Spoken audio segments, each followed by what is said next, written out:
Wong jange ngitung diuber-uber masamu panitia bangkrut ta? Kok iso iku mang ana jula-juli ana gontur. Gontur gunung, gunung ireng, gunung abang, gunung kuning. Gak ngomong iku eling sing enggak. Oleh sim atiku kirang terus oleh ceklan motor sedan. Kula niki sopir-sopir teladan nobrok gak tau njungkir ping 8. Dilerani ping 20 jaran. Masih njongker gak tau beset buktine saiki pundakku menclek.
Sing dikarep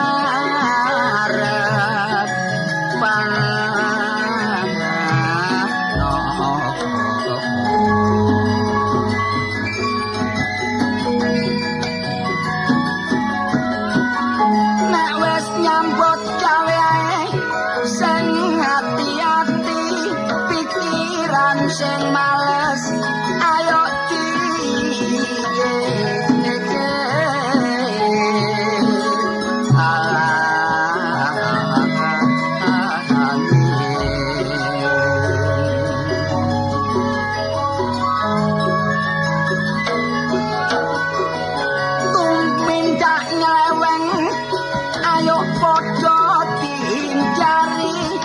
sebab nek ana apa-apa bakal getun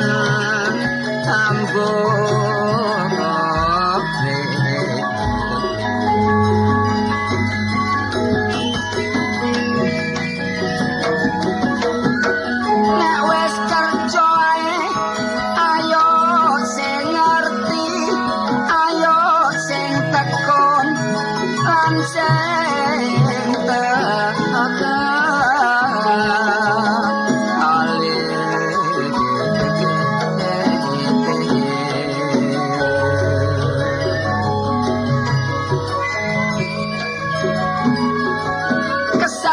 kesalahan sing wis kakon ojo dipaleni mula kita kudu entara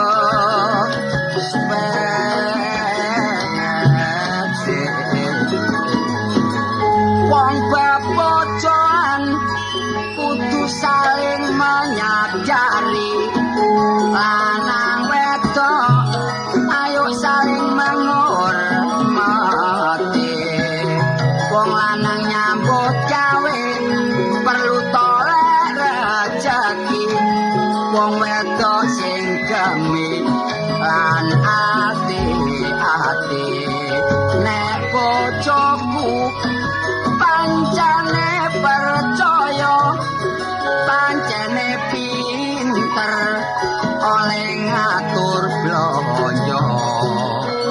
dengan sederhana pokoke ana nyatane uripku cukup no omah gombal opo ae sing gak ono carane tur nek blonjo nang pasar tuku ya 100 jaluk embok ketumbar wingi barek sing cocol bojoku gegeran wong tuku berasa kilo tak jaluk embok suwal kula nyambut gawe ya rada nyrempeng saanane pokok sing penting kehemen kanggo nyukupi keluarga anak bojo cek tentrem penting nyekolahno anak besok cek dadi wong sing pinter mula anak dulur nek disangoni kepinteran nyambut gawene cek gak sangsara cek rada lumayan aku bandani anak gak eman tasing kita dono omah tapi omahe manyang ayo biasa lakono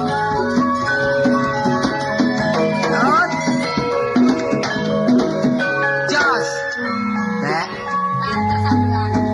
tak kandhani melok jeragan anyar sing hati-hati tapi nggo ndi ya padha ae sing penting temen bersatu rukun. Terus nek rukun ini ya oleh garapan ya nih. Aduh iki ana ndangdute.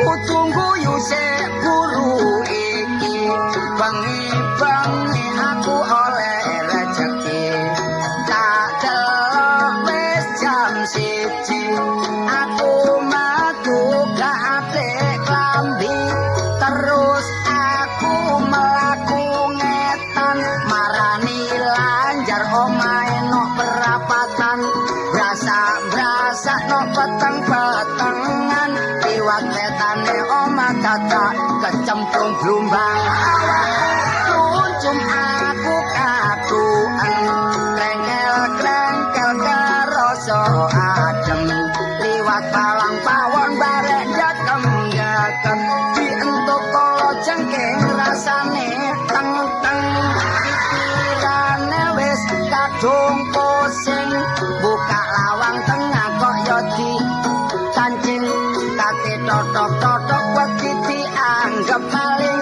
tanganku gaya-gaya dadak dicakar kucing hatiku mangkel liwat dhuwur genteng carane meme yo manje amben genteng tak buka gandolan erenge pedhot dadak nibani gembeng kula nduk jaro kampune mati goleki kamare leren digrayai ono ireng-ireng teh terus dak biuki tak anggap arek wedok dadak kere nyusoni terus aku dadak dicakot aku mlayu mundur katokku mlorot saking watine terus aku mencolot bareng kecantol gedhe dadak udelku cepot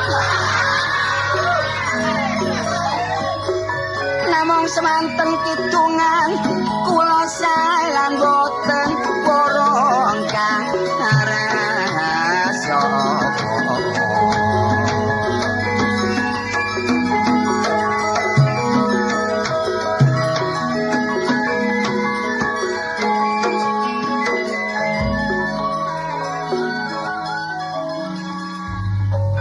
gak mesti masih anak wong sugih ngene ya kadang-kadang ngelawak kadang-kadang ngerok pingin ngerok asem babras kabeh Cuma kula ning kadang ngitung kadang nyanyi, lagu sembarang yang gak iso. Durung belajar, memang sembarang lek kepin pinter kudu belajar. Kudu tekun belajar dan gemar membaca. Nek wong iku gemar membaca ngerti perkembangan dukun. Dunia kok dukun. Cuma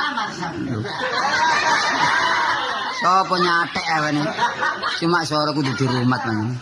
Lek wong ahli swara gak oleh mangan meneng-meneng mangan rancak. Mangan paku. Mur. Kancane mur iku sapa sih arek karo. Sing dhisik.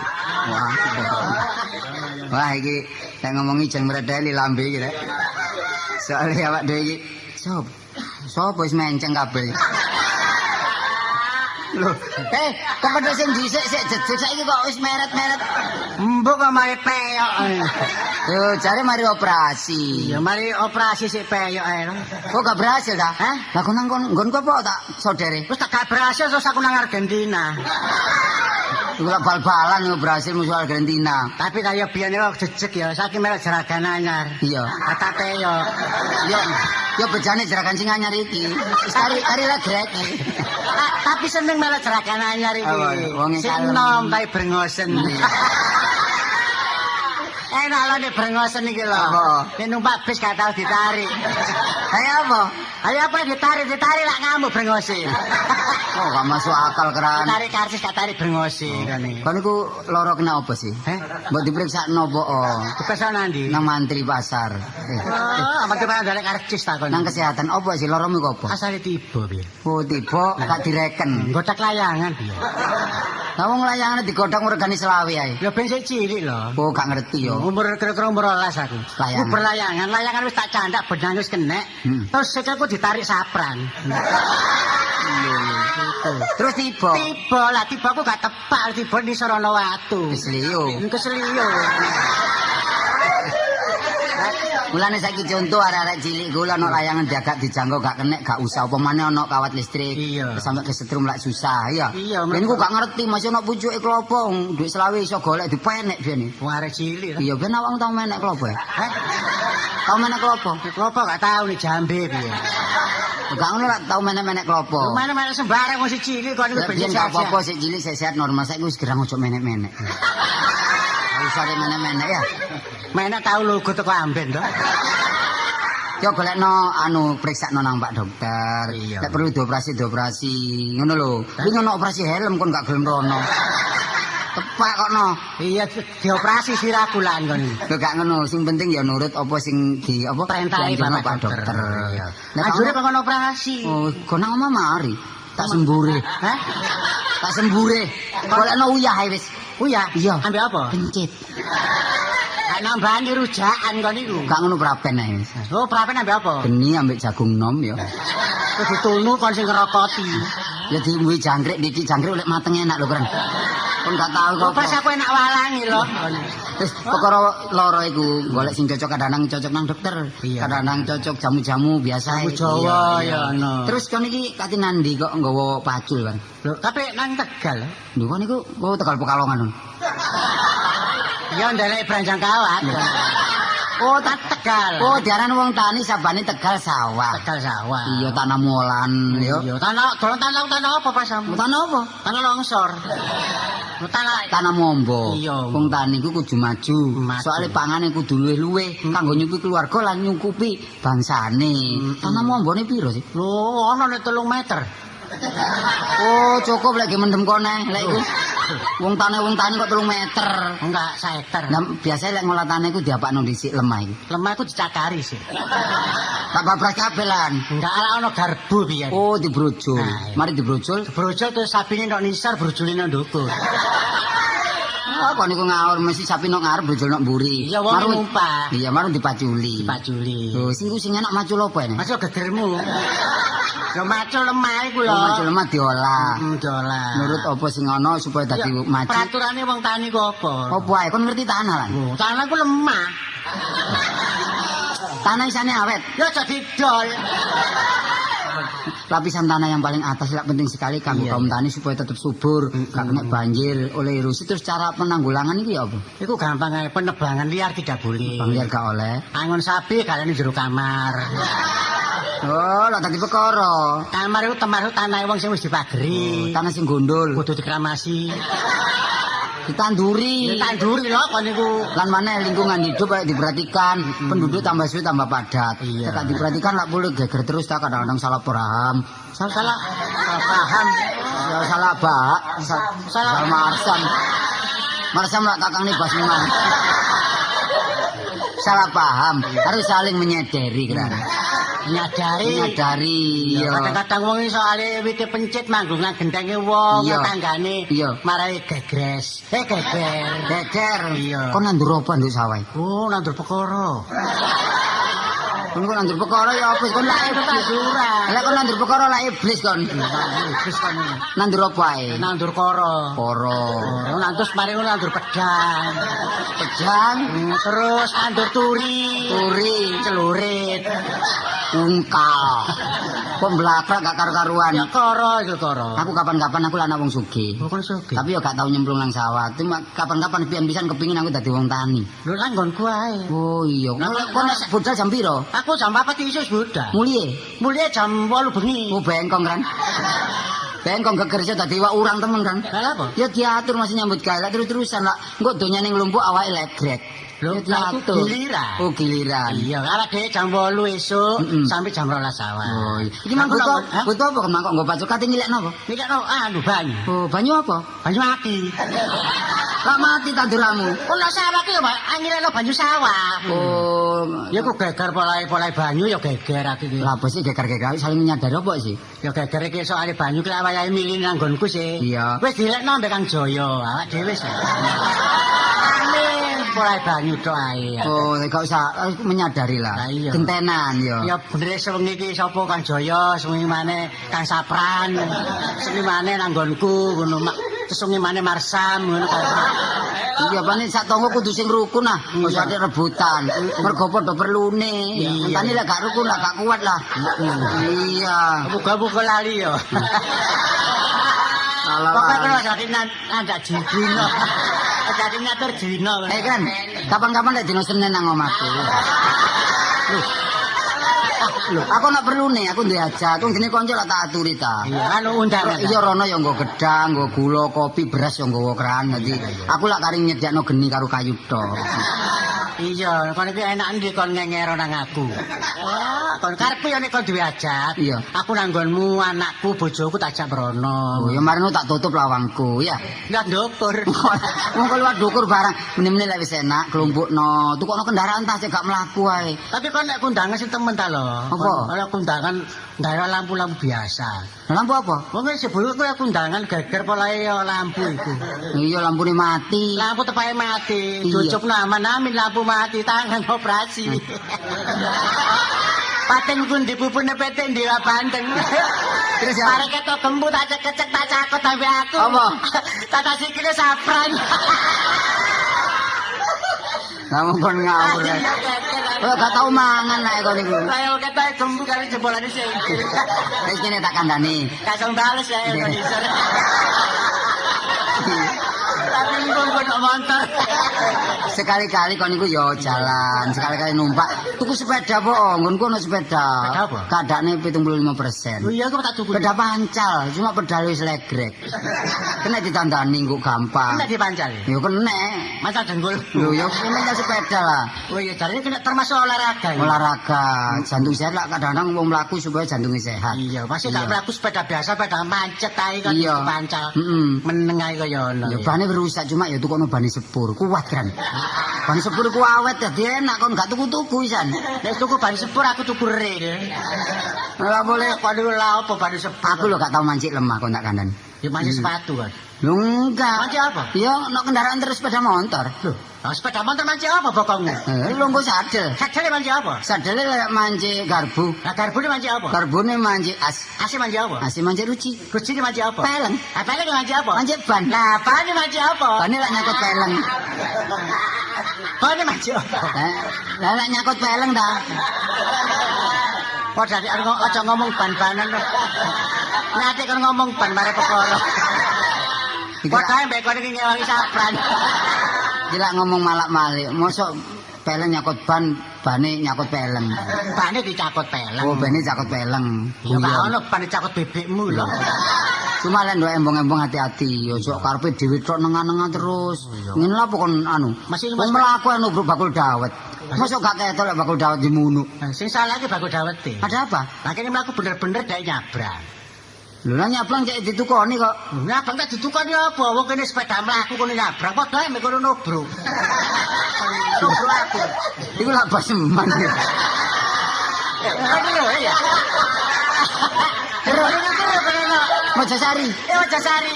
Kanca dhewe keturun sepeda pancal. Yo ngkir wale. Kapok kon. Kon ku ngono ya gak ngamuk ya. Apa? Iku bapakku iku. Sapa? Ngawur dadi bapakku saiki. Pas men bapakmu. Lho iya mulai biyen lah bapakku. Lah iya iso dombo ngono. Lan sepeda pancal bener iku lah sepeda sing dobro. Iya. Kok sepeda iki sing ditobro. Ngono jare ngamuk kok sepeda delok apa? Sing delok arep sampe nyabrang niku ngawur mawon sepeda menem-menem sampe tobro. Terus kondo aku, "Le, aku tumbuk sepeda." Wis kabeh tak pijetno ya. Tak takoni ngene. Iya. Gak lara, Bas. Oh, gak. Oh, biasa iku lho napa-napa ngamuk, iku meneng. Iya, dijemput iki ngamuk. Iku gak ngamuk. Tak takoni, lara, Bas. Oh, gak lara.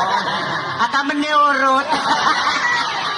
Gak mulane sing hati-hati, sing nggo kendaraan sing hati-hati, sing nyabrang sing hati-hati, padha njaga keselamatane dhewe-dhewe. Kowe numpak sepeda motor kudu gawe helm.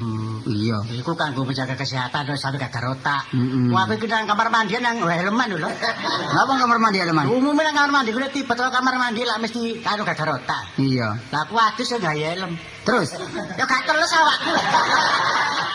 Keliwat terus banyune. Terus sing penting rundingan masalah nyambut gawe. Lah aku pernah kapan-kapan nyambut gawe nang nggonku. Bapakku dagang, ibuku wah ngene. Ibumu ya dagang. Sopo? Lho.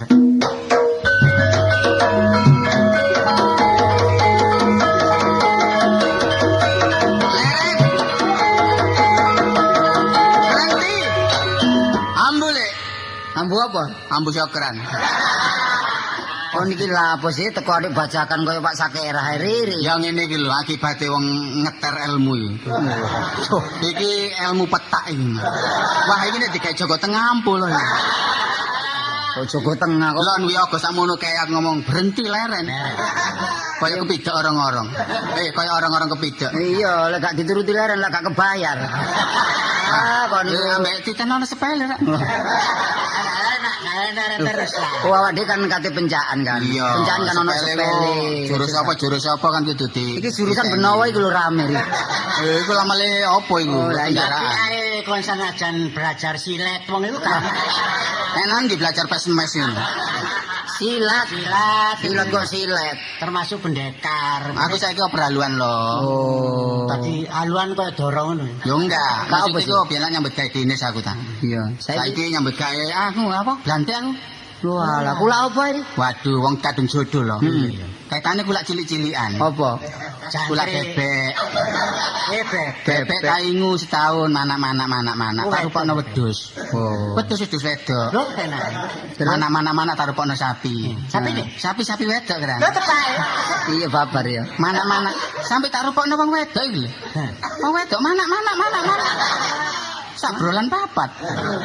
Wah, kon ngawur ri. Rabi lho kok. Wah, wong rabi akeh ku apik. Itu cuma lek datang sing temen sekali salah seumur hidup orang tidak percaya. No bidang apa itu penting. Sebab anu dagang dewes iku ya. Dewes iku apa sih? Apa? Bapak lek bapak lek ngomong lah dewes wedhus. Wah. Wedhus, iku batine akeh lho. Sepisane daging gak payu cingure. Terus cingure irung. Iya. Iku garujakane. Ngomong cerong ngengur coba. Oh iya kon. Cepet-cepet. Mari ngono lulange. Lulange iku nek mesti aku mbale wedhus ngono kandar teko. Oke kendang. Kendange gak kempiange. Serbaguna ri ngene. Iya nyambut gawe sing temen. Buntute ya berguna, digawe sop. Oh iya. Tapi sop jangan adem kok cengklungi buntute wedhus. Sana wis adem buntute wedhus cemplungno. Iya. Ane iso sak wedhus cemplung. Wah kon yo dimatengno kabeh sebab lek gak mateng marai penyakit. Kadune digodhog dhisik. Terus kikile lho, sikile sing ana kukune kok. Iya iku. Ha sing kukune dawa kok dikethoki dhisik. Terus dimut. dikekekil. Ya tapi dimatengno lah lek cemplungno anyar iku sela-selane kadang-kadang ono ri. Lho iya Ono lemahe kadang-kadang. iku ya tulang-tulange sing ndongane dengkul iku cuklek. Dicuklek terus Tengah iku ono sumsum iku. oh sing koyo pentil. Lah iku merupakan lendir, iku sumsum. Lah kok nek mangan aja langsung kon plak sikil-sikil rek. Iya, Lah golek tembok sing suwung, terus ambek sendeno, terus dengkul iku cucrupen. Oh, ono sumsume iku. Oh, aku tahu dicocok kok. oh. Ya tapi ya didang dhisik ri, dimatengno dhisik. Kon niku. Kan iki kulak sapi barang. Sapi, Sanane ya. Sapi endi kon mulai? Lah apa Bu ngoni sapi? Sapi kok sapi. Sapi puan iki lho. Sapi puan iku larang. Sapi perah. Pernah aku ngurmat sapi perah. Perang lah apa kon? Perlu nih. Sapi perang apa dibunuh? Sik. Kon iki kuping tak sesek kon iki. Omong safari kira sapi perang iki. Perah.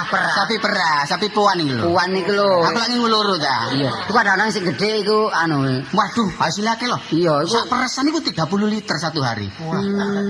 Sawet-sawet diperes. Enggak, yo air susune iku. Yo peres sapi 30. Terus sisi ini. Peres yo kari balunge lho. Enggak keren. Ya hasilnya dipek susu ini, tapi susu ini rek jangan tak dol. Iki gak iso ngetokno susu belas iki. oh berarti kurang apik. Oh, api. Iku susune diperes kok gak katut. Loh, ya enggak disaring lho. Bukan ono gak katut barang sing Wulu-wulune iku. Wulu-wulune. Disekos ya. Sadurunge Iya, mari ngono kon gak nyelentik kon. dikumbah iki lho. wis tarik. Sapi puas sing gak ping lho, gak iso ngetokno banyu susu iki. Tukune. Riri wis ojo ngomong iku ri. Wong telu kok mbulet nduk iku ae. Aku ngomong sapi malah geger ya. Sapi puan kadang-kadang situ ono sing regane ku Larang lho. 1000 rupiah. Wafer. Iya. Wafer iku wafer. Apa wafer? Wafer apa? Bu. Ono sing warkop. Kok iku ngomong apa gak karo-karuan iki. Oh, telu sing gendeng papat. Wis lek kon dagang sing temen, wong tani ya sing temen. Lah aku sebagai anake wong sugih, oh teladan, ya kudu bergaul karo wong-wong ini iki lek. Ya saling menghidupi. Ya. Dalam rakyat biasa. Kadek menghina-menghinaan biasa. Ya, sing apik bergaulan niku aja terpandang wong sing sugih tok. Kok ono bemu liwat iki? Kok ono bemu liwat? Nyun sewu. Oh, enten 200 sik. Kon pira kan? Kon pira? Iki sakanan jalut ae apa? Lho kon duwe pira 200. Takonono iku, juga Kok wong sampel. Kok segitiga enten motor mogok ta? Enggak jenenge nyurung, Dik. Nyurung sapa? Penjurung sapi. Nyurung. Badhe taklet, Mas. Oh, nggih. Juanda keben iki mriki, Mas. Lho, Juanda iki bisa iki kan? Iki yo. Sembarang kula boten semrak kampung mriki. Engko tak Jero niku. Engko tak Juanda niku ana kerami. Niku ngedol terus. Kok dibasaken sih? Ono kami terus ngedol ke sawari. kono kromo warung ngeri. Niku Warung piring nggih. lapangan Juanda. Indi. Oh, nggih. Juanda. Airport nggih. Airport nggih. Airport. Air sport. Airport lapangan terbang nggih. Oh, nggih. Pesawat Garuda jurusan Jakarta ya meten pun budal. Kok kira ngene jam pinten iki nggih? Lho, Kira-kira pun bae. kan sampean pun biasa. Pun budal. Budal mau. Waduh, ketinggalan aku rek. Oh, jangan numpak ta? Jangan delok. Oh, tak sing ana ketinggalan sapu tangan. Nek kene dorong waras banyak nang porong, Dik. Arek iki rada bedhik Kayak rada lumayan wis ngene. Oh, nggih, jangan numpak, Mas. Wong kula niki Oh, adoh. doblek. Loh, sayang loh. Wong ngomong lumayan kok numpak. Sayang. Apa? Untune arang-arang ya. Iki waduh gak berguna wong wedok ngene. Ya digawe untune ondo cek kerep. Lho sebab iki lak gak iso nggo getumo ngene. Lah petan Saya mboten usum tumo, Mas. Wis ngene kan yo. Omongno karo iki kon tak perseni. Ya.